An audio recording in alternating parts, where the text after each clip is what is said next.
muda semuanya, selamat datang di podcast kami. Kenalkan, nama saya Aulia dari BPTD Wilayah 15 Provinsi Kalimantan Selatan dan rekan saya. Hai kaum muda semuanya, perkenalkan nama saya Desti dari Poltrek Trans SDP Palembang. Oke, baiklah, kali ini kita mau bahas apa nih Kak Desti? Ya, kali ini kita mau sharing tentang penerapan cinta tanah air dalam mengatasi propaganda radikalisme. Nah, kaum muda, ada yang tahu nggak sih apa itu radikalisme? Nah, jadi teman-teman, radikalisme itu adalah sikap di mana seseorang atau kelompok menginginkan perubahan secara total tetapi cepat. Nah, tetapi pada kenyataannya yang mereka inginkan bertolak belakang 180 derajat dengan nilai-nilai yang sudah ada. Ciri-cirinya nih, yang pertama, tidak toleran. Jadi mereka tidak mau mendengarkan orang lain. Terus kemudian dia juga bersifat fanatik. Artinya dia tuh merasa paling benar sendirilah dan yang lainnya salah. Yang ketiga, ada juga sifat eksklusif atau merasa dirinya tuh paling berbeda di antara yang lainnya. Dan yang terakhir, mereka menggunakan kekerasan untuk mencapai tujuannya. Oh iya kak, kalau kakak kan sebagai pengajar di sekolah kedinasan, nah ada nggak sih kak potensi masuknya paham radikalisme ini di lingkungan taruna atau mahasiswanya? Tentu saja Aulia, yang seperti Aulia ketahui, kehidupan taruna di asrama dengan sistem pendidikan semi militer yang mana harus seimbang antara otak dan fisiknya.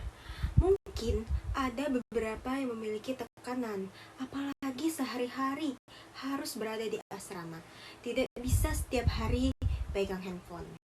Di saat pikiran jenuh, kondisi kesehatan sedikit kurang baik, atau memungkinkan juga banyak masalah tentang keuangan, keluarga, kuliah, sekalinya berada di luar, pesiar, atau izin bermalam.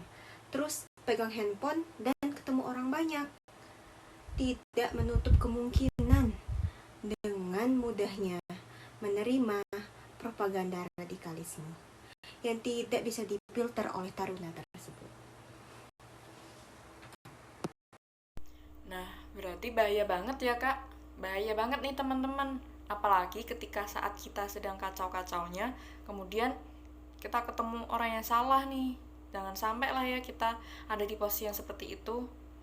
Jadi, ketika seseorang nih sudah terkena paham radikalisme, itu akan mudah sekali untuk menyebar, apalagi terhadap suatu kelompok yang pergerakannya terbatas dan intensitas bertemunya tuh sangat tinggi. Contohnya nih, seperti taruna yang hidup di asrama. Nah, itu rentan banget ketika ada satu orang yang terkena radikalisme, itu kemungkinan besar untuk menyebarnya tinggi karena tingkat jenuhnya pun juga tinggi di situ.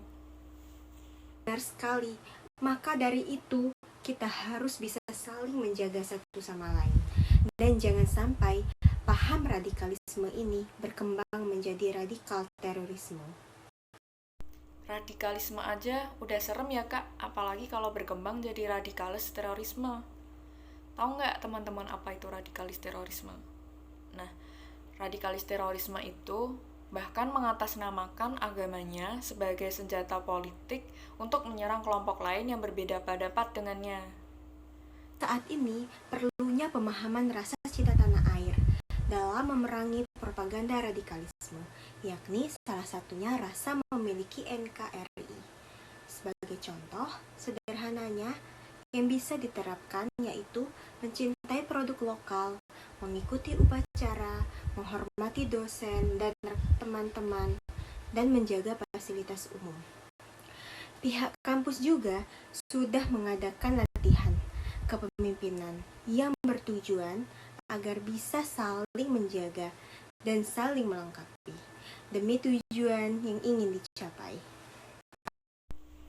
Nah, selain itu, latihan kepemimpinan juga mengajarkan mengenai bagaimana kita menyampaikan pendapat, mana yang boleh disampaikan, mana yang tidak, adab dalam berpendapat, dan juga di saat kita berbeda pendapat dengan orang lain. Dan harus dipahami ya, kaum muda, kita hidup di negara yang memiliki semboyan Bhinneka Tunggal Ika. Dan pastinya manusia ditakdirkan menjadi makhluk sosial. Tidak mungkin bisa hidup sendiri atau hidup berkelompok yang hanya satu pemahaman saja.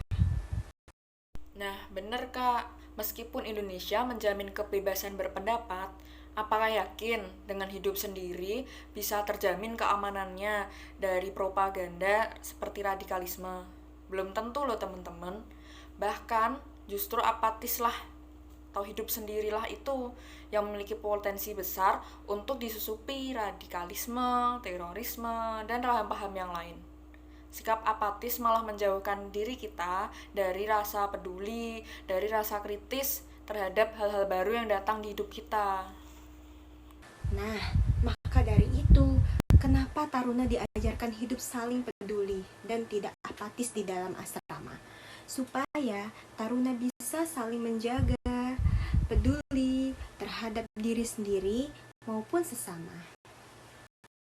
Oke Kak, oke teman-teman, jadi kurang lebih seperti itu ya yang bisa kita share saat ini. Cukup sekian dari kami. Semoga apa yang kita sampaikan bisa bermanfaat bagi kaum muda semuanya. Sekian, Desti dan Aulia pamit undur diri. See you.